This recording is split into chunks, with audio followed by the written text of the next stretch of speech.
Yesterday I rewrote the code and nothing on screen changed.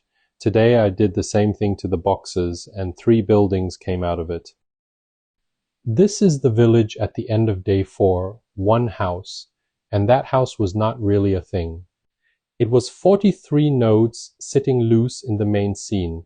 The foundation, the stoop, the chimney, 4 corner posts, the roof, the door frame, the door, both windows, all siblings, in whatever order they happened to get added. Only the walls, the interior, and the 2 gables were ever grouped together. 10 nodes out of the whole house. So there was no such thing as the house. You could not select it, copy it, or improve it.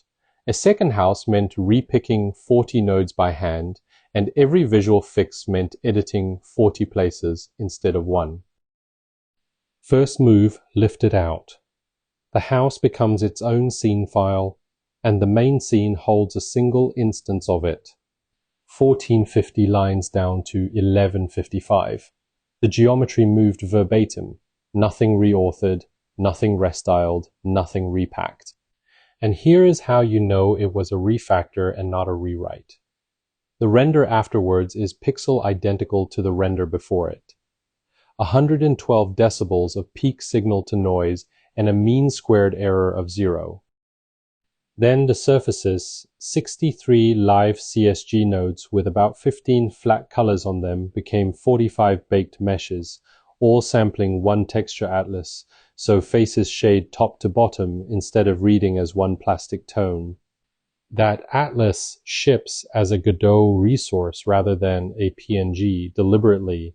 A PNG needs Godot's import step, and the import folder is git ignored. It would have worked on my machine and failed on a fresh clone. Check by deleting the folder and running it again. Then the part that does the baking gets pulled out of the cottage's own script, so it stops being the cottage's private tool. A generator asks for the swatch called roof, instead of copying a color that drifts out of step with the atlas the moment anything moves. Behavior preserving and checked rather than assumed. 4 resource files and the cottage scene all came back byte identical afterwards. And then the actual move, a building stops being a file I author and becomes a function that writes 1.